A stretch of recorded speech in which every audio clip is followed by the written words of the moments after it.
Exactly what caused Minnesota Public Radio to sever all ties with Garrison Keillor remains a mystery, but one thing is clear: both the legendary broadcaster and the powerhouse he was instrumental in building are taking a hit.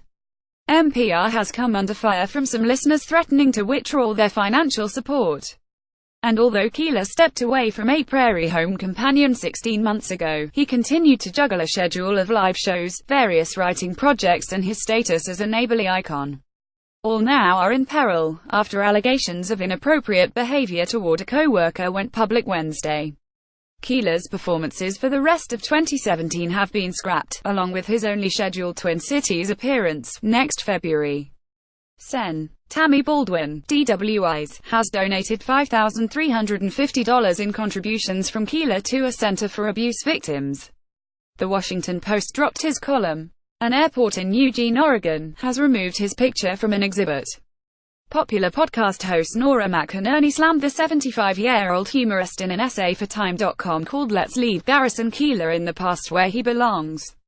Macalester College, which hosted the first broadcast of Prairie in 1974 and owns the space occupied by Keillor's Common Good bookstore, won't comment on the future of its lease. Grove Press declined to say whether it still plans to publish Keillor's latest book, a collection of limericks slated for May. On Thanksgiving, Keillor told Facebook followers that he was going through the final proofs of a new book, perhaps his long-anticipated memoir, and that he had just returned from the Mayo Clinic with good statistics for an old guy. "I am lucky beyond words," he wrote. His words Friday were not so rosy. "I've been going through my memoir and removing Minnesota Public Radio from it," he wrote in a post he later deleted. "I never went to work there in 1969, never did a morning show, and Prairie Home Companion simply existed without any organization. Removing NPR makes room for other happier things, and if I never worked for them, they can't fire me." A book updated to include details of his downfall could end up being a bestseller.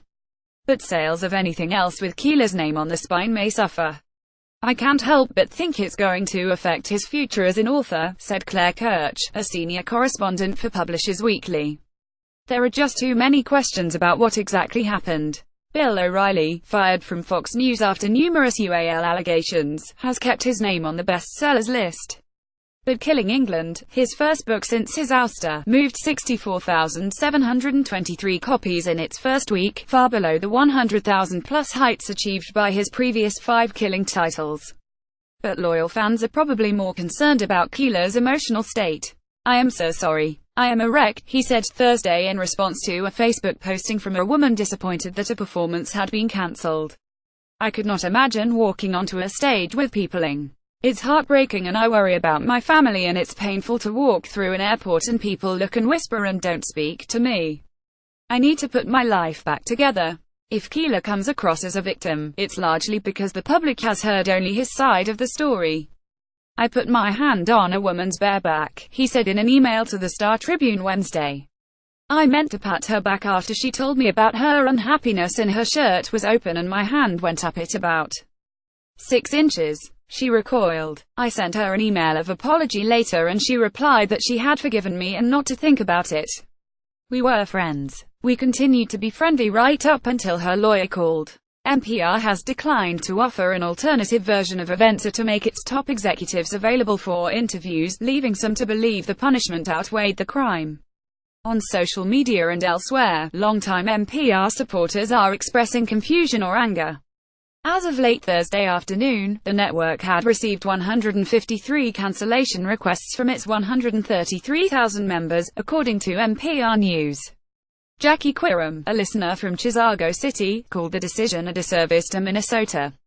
"I think they're hurting all of us by throwing him under the bus," she said. "This could be a knee-jerk reaction, but if I won the lottery tomorrow, they would be on my list."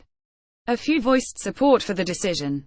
"He'll be contributing to NPR for the first time in many years because of this decision," wrote one commenter on NPR News' Facebook page. NPR's Director of Communications, Angie Anderson, said Friday that her organization would like to share more information, but to do so would be a breach of confidentiality that might deter potential victims or witnesses of abuse from coming forward. "We understand that some listeners are upset," she said. "We've also heard from listeners and members who appreciate the decision and understand the importance of confidentiality. As part of the divorce from its marquee figure, NPR has cancelled Keillor's daily feature The Writer's Almanac and will no longer offer rebroadcasts of Prairie Home. That program, for the moment at least, is being called The Show with Chris Thile, putting even more weight on Keillor's hand-picked replacement. Georgia Public Radio Vice President Tanya Ott hopes her audience will understand the changes. I'm personally excited about the opportunity this provides Chris to really brand and reshape the show in a way that will allow it to grow audience and reflect a diversity of perspective that is so valuable in these times. George John, a marketing professor at the University of Minnesota's Carlson School of Management, predicts that NPR will be just fine. It's a short, sharp negative thing and people come out of it, he said. It's not a heavy stone around your neck that you drag around for years.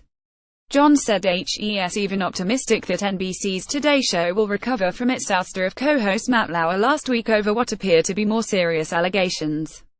These transitions are not as hard as we think, even when it's people at the top, provided whatever bad action has been rectified, he said. Keillor is an individual. Individuals do all kinds of stuff. You don't normally hold the organization responsible for an act of an individual. He's not even the CEO. He's a talent. They can seal it off and they can recover from it. Staff writer Jackie Crosby contributed to this report.